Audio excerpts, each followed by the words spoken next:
hindi ako balat sibuyas. Pero ang ano ko lang guys, iba naman akong reactor na gusto yung makipag-rebuttal. Hindi. Ayaw ko lang ganito guys. Isang beses lang ako maglabas ng sama ng loob. Tama na yun. Tama na yun. Tama na po yun. Kung mo yung kung yung side mo, Teacher N, kung nasa ko, hindi naman ako OA dito. Hindi ako OA. Sabihin ko sa'yo, Teacher N. Kasi napapansin ko din sensitive ka din Napapansin ko din sensitive ka din Yung the way mo na pagsasalita kahapon ng kung estudyante mo ako, makukurot mo ako. Maganda bang sabihin yun? Maganda bang sabihin yun? Kung sabihin ko din, kung nasa harap ka, kung nasa harap din kita at mainit ang ulo ko, baka masampal din kita. Gusto mo din yan, sagot ko na yan? Naku, kaya wag kang magbitaw ng salita, Teacher N. Wag kang magsalita ng ganun. Ang problema okay na yung Ted, sis Kapudi, pero sila hindi pa okay sa inyo, sis Kapudi. Kaya nga po sa amin okay na yun, pero sila hindi Right, talaga yun. Views talaga tayo. And even me, kung hindi tayo for views, huwag mo ngayon ang monetization mo. That's, di ba? Yun na nagsasabi na hindi ka for views. So, talagang ini-insist niya, doon sa nakapanood ko gabi, na may mali talaga kami. Wala naman talaga kaming mali. Kasi yun talaga, kung pinanood niya lang, for sure, matutuwa siya sa amin. Dahil napakaganda ng mga sasabihin namin sa kanila. Kasi na-appreciate namin yung ginawa nila na nagpakumbabaan silang dalawa ni Bro Redsay, nagkapatawaran sila. Ganun. Pero hindi po yun issue. Summary po yun. Summary ng aming mga interview sa kanila.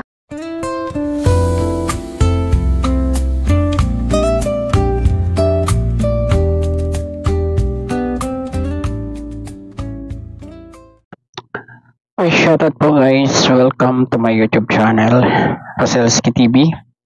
Guys, andito tayo para mag-reaction dito sa naging live ni Ma'am Kapudi. At nalaman natin dito na talagang umalis na siya sa Caripa. Guys, po kaya dahilan ni Ma'am Kapudi para magbitaw bilang isang reactor ng Kalingap sa ilalim ng Caripa. Guys, at ito ay malalaman natin ngayon. Pero bago ang lahat po, pakisuportahan po muna ang ama ng Kalingap, Kuya Bal Santos Matubang, at The Vlogs at Kalingap Rap. Ito po, panoorin na po natin ang naging pahayag ni Ma'am Kapudi. Yan, yes, napanood ko si Joaquin. So, eto yan guys So, alam naman ninyo yung nandyan yung title natin guys, is recap ba o for views? So, eto na guys recap ba o for views yun? Nakita nyo naman guys is dito po is wala na pong Carepa. Hindi na po ako belong sa Carepa. Umalis na po ako sa Carepa guys. Kagabi, yan, nagdesisyon na po akong umalis sa Carepa. Yan, so means hindi na po ako belong sa Carepa. Pero nagpaalam naman ako kay Kuya Bal. So, hintayin po natin kung ano po yung desisyon nila. Yan, kung ano po yung decision po nila is, pini-M ko na po sila, and then, yun lang is, hindi ako, okay, so ginawa nila po kagabi, yung kagabi po sa Caraba, kasi bago po sila nag-live po yun, is, nakita ko po yun, yung thumbnail nila, so, in-screenshot ko po at ipinasa ko po kay Birador, yan, kay Birador, ipinasa ko kay Birador. So, kasi yung thumbnail, kahit sabihin natin na clickbait, clickbait yun, is pang-akit ng views talaga yun guys. Pero, di ba nag-live na po ako yan ng kahapon na, tatapusin ko na yung issue. Kasi nga ayaw ko nga humaba pa yung issue guys. Kasi tapos na kaming tapos na po kaming na-interview. Ayun guys, talagang sinabi ni Miss Kapudi dito na talagang umalis na siya sa Caripa, At siguro dahil nga doon sa naging live kagabi ng Karaba, 'di ba guys? Na nakita niya yung yung pagka clickbait ng thumbnail ni Teacher N, 'di ba? Yun yung topic nila sa Karaba. At guys, galing nga tayo doon sa Karaba na kagabi nanood tayo. Ang akala ko talaga ay meron silang paakyatin doon dahil doon sa thumbnail nila, pero hindi pala at yun daw ay recap, parang binalakan lang nila para parang tinatapos nila yung kaso na yun, yung issue na yun. Pakinggan pa po natin si Ma'am Kapodi. Yun ng 4. So narinig na ninyo yung mga side namin, lalo na kay Redsing at ako. So narinig nyo na po yung mga side namin bawat isa. So may misunderstanding lang yun, may misunderstanding. So magpatawaran na lang kami sa baan ng isa't isa. Di ba sinabi ko kahapon yung sa live ko na tapusin na, kasi nga nakakahiya na. Ayun, yun pala ang sabi ni ni Ma'am Kapodi na talagang tinapos na ni Kapodi yung problema na yun, yung issue na yun nila ni Kuya Redsing, nagkapatawaran na sila. Pero diretso pa po natin. Kasi nasa kalingap tayo, kung patuloy na mag-irangan kami, hindi po maganda din yun. Yes, totoo naman, diba? Guys. Hindi po maganda yun. So, hindi naman ako, guys, hindi naman ako plastic. Nagsasabi lang ako yung nararamdaman ko. So, hindi yung yung live ng Karaba, hindi ko na po tinapos. Sa umpisa lang po yun, yung pumasok ako. Kasi, ayun, hindi pala tinapos ni Ma'am Kapodi, Pero kung siguro kung tinapos niya yun, talagang baka hindi siya magalit, guys. Okay naman yung topic ng Karaba. At ang lang talaga doon ay yung thumbnail ni Teacher N na talagang para kasing may paakyatin pa sila, di ba? Ayoko pong bantayan niyang ganyan issue kasi tapos na wala na kaming issue. Si Dr. Love, okay naman kami. Okay naman kami kahit kinarot ko siya. Okay naman kami ni Dr. Love. Nagme-message kami ni Dr. Love. Okay kami si Dr. Love.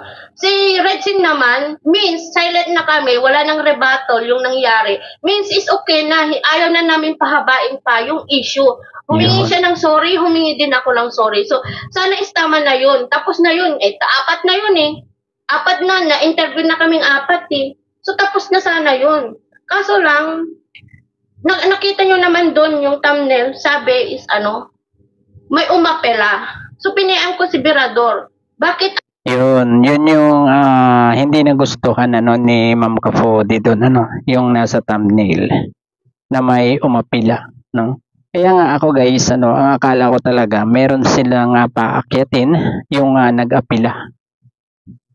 Diba guys? Sabi ko, bakit may umapela? Sabi ko kay Birador, minessage ko si Birador guys. Kasi bilang presidente ng Karepa, sana ispakinggan niya naman din yung nararamdaman po namin. Yan, kasi nga hindi nga ako pumayag bago umakyat si Redsing. The next day, di ba turn ni Redsing? Dapat gusto nilang akyat ako. Hindi ako pumayag. For what na akyat pa ako? Kasi nga, umiiwas. Yes, tama lang tama lang yung ginawa ni Ma'am Kapodi na hindi umakyat doon. Kasi magsasabog yan, sasabog guys, kapag nagsabay sila na umakyat doon sa Karaba. Siyempre magpapalitan yan ng mga salita, di ba? At hindi lalo magkakaunawaan yan, sa imbis na magkakatahimik na pareho, ay magkakairingan pa. Baka lumala pa, guys, kung nagkasabay silang paakyatin doon sa Karaba. Ako na lalaki pa yung issue. Yan. Totoo yan. Lalaki pa yung issue. Yung sabihin nila na nakatulong sila yung nakatulong na may part din sila doon, pero nasa amin na rin yun, di ba? Nasa amin na rin yun kung magpatawaran kami o di ba? Nasagot ko naman lahat ng mga kung ano po yung rules ng ng binibigay po nila, sinunod ko guys. sinunod ko. Kung yung yung mga ano, may nagsusumbong na admin ako ng grupo, para wala pong ano, para pong wala pong si ano, Teacher N, si Birador. Sinabi niya sa akin na aakyat ako kasama si ano, pero tinanggihan ko po 'yun. Tinanggihan ko po 'yun kasi kung nandun po tayo, kung ako nandun po ako, baka hindi niyo po alam kung sino po yung ano, sino po yung awatin ninyo. Kasi pag nandun na, haba talaga, mag-initan talaga. Yes, di po ba? totoo yun. Pagsaway sila. Oh, yun nga, hindi nga ako ang Teacher N. Kasi si Birador po yung ano ko, kausap ko dito. Si Teacher, si Birador ang kausap ko dito. Sinabi niya sa akin, pero hindi ako po pumayag.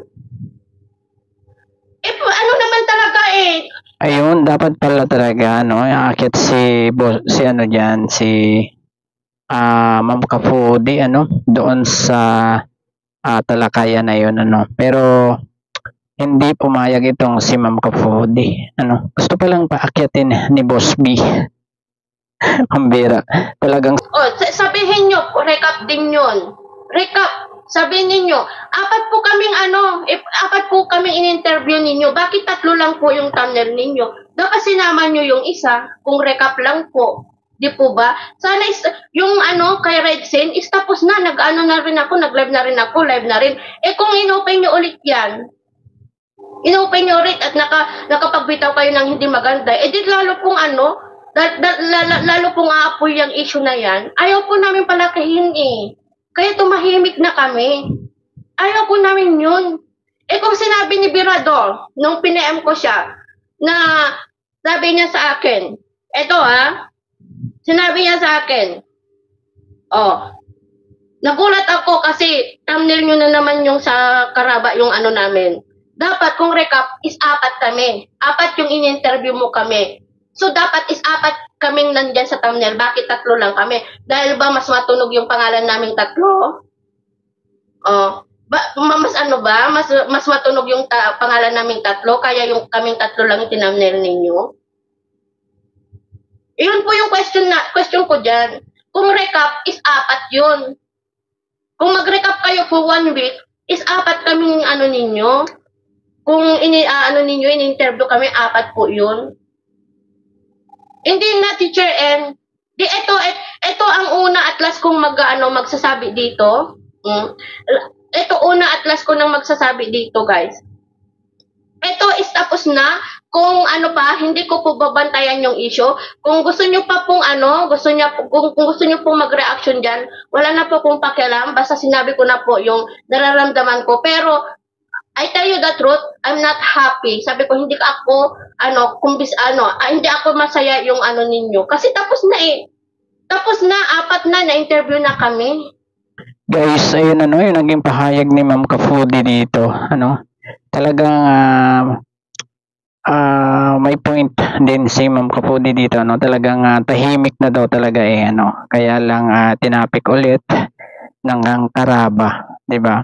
At ayaw niya talaga doon sa naging thumbnail ng Karaba doon na recap Tama naman si Ma'am Kafudi kasi noon sa linggong 'yon ay 4 talaga ang naging topic nila na interview nila. At yun ay si Ma'am Ging, si Ma'am Cha, si Ma'am Kafudi, saka si Red Sane, 'di ba guys? At bakit daw 3 lang yung naka-thumbnail kung talagang recap yun, Ay nako, magulo talaga dito guys, Pero guys, mayroong sagot dito si Teacher N at nag-live din si Teacher N dito. At ito po, panoorin po natin yung naging sagot ni Teacher N. Here, CDO Carne Norte. Yun. Medyo intriguing ang aking title, Nag-reaction pero hindi naman nanood. Pwede ba yun? Pwede ba yan mga sis? Magre-reaction tayo, magbibigay tayo ng ating saloobin, ating opinion. Magre-reaction tayo pero hindi naman tayo nanood. Pwede ba yun? Kayo na nga ang sumagot.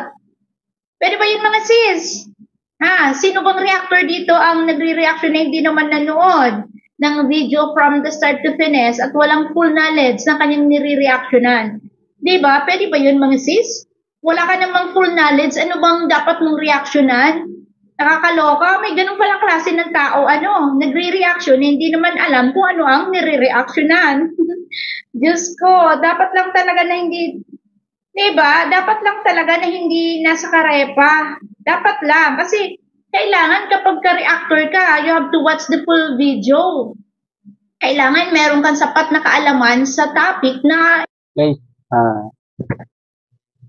Guys, ito ito ay parang si Ma'am Kafudi na talaga ang kanyang topic dito. Guys, kasi ayun nga, nagsagutan na sila dun sa live ni Ma'am Kafudi.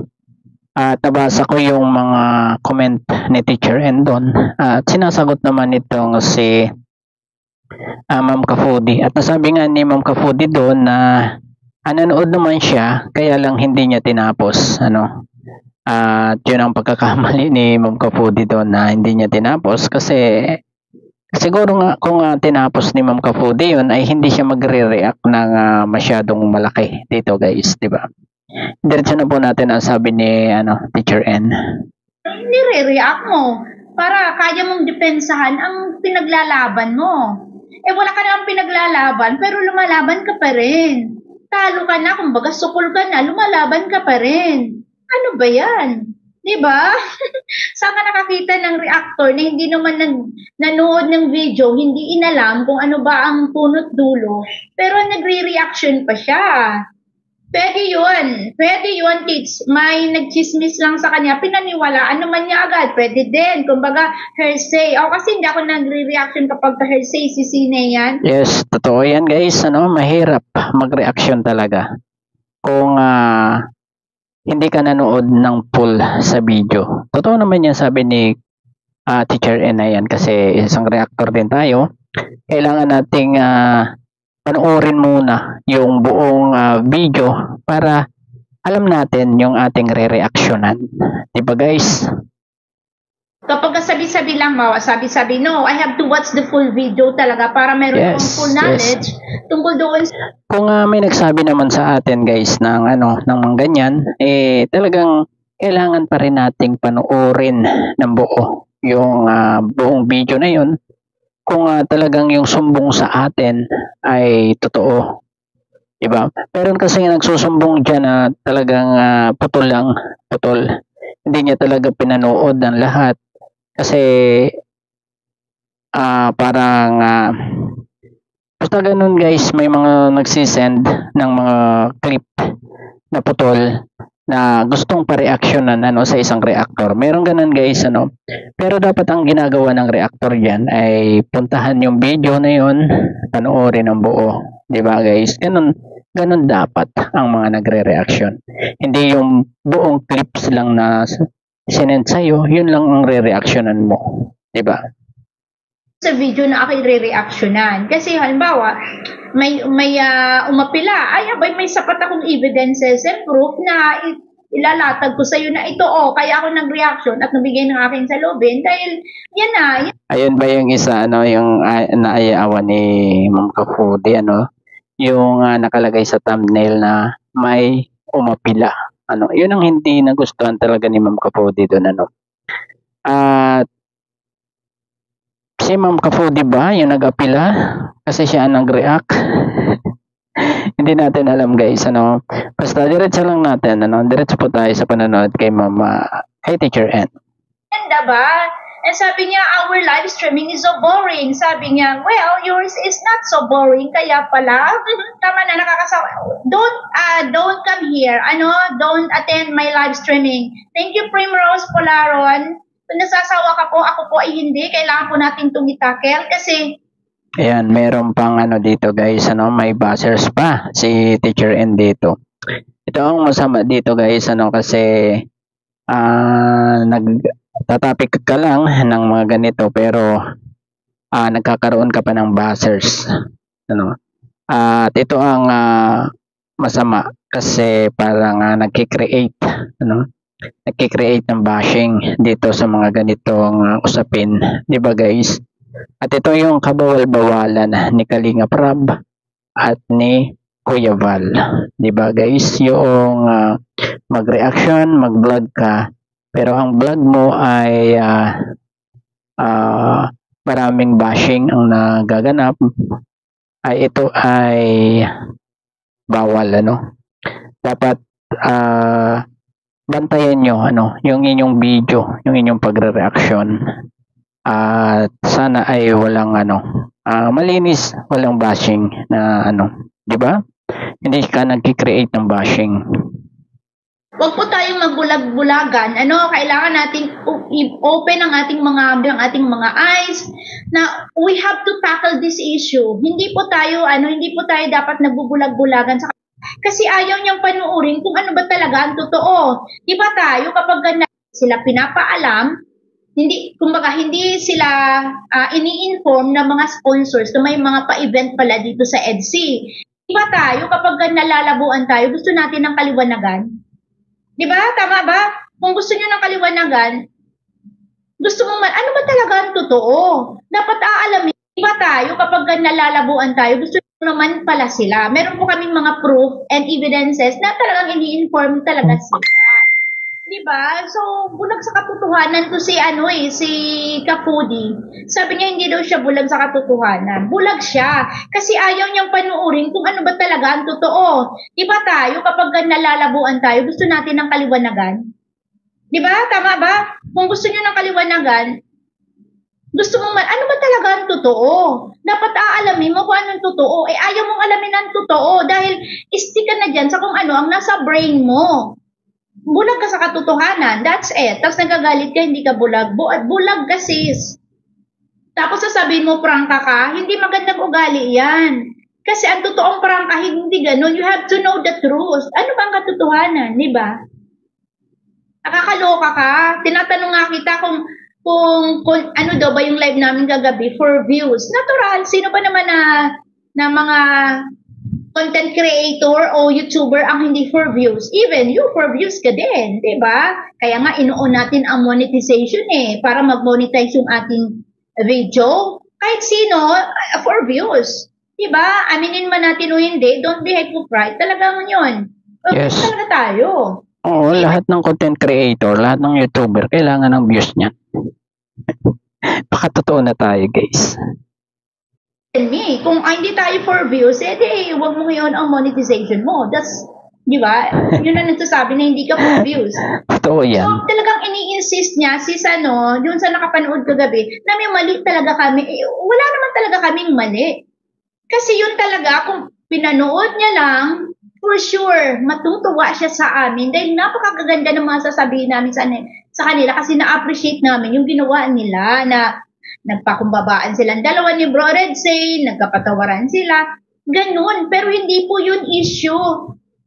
Summary po yun. Summary ng aming mga interview sa kanila. Hindi na namin sinama si Gingging kasi si Gingging ay, kumbaga, hindi naman na siya tungkol doon sa topic. Kumbaga kay Gingging kasi parang good vibes. Sinama lang din namin kasi nasa Karepa siya. So, kailangan niya din dumaan dito sa Caraba. Pero hindi siya doon kasali. So sila lang talaga ang pinaka-main. Si Janice, siya, at saka si Red Sane.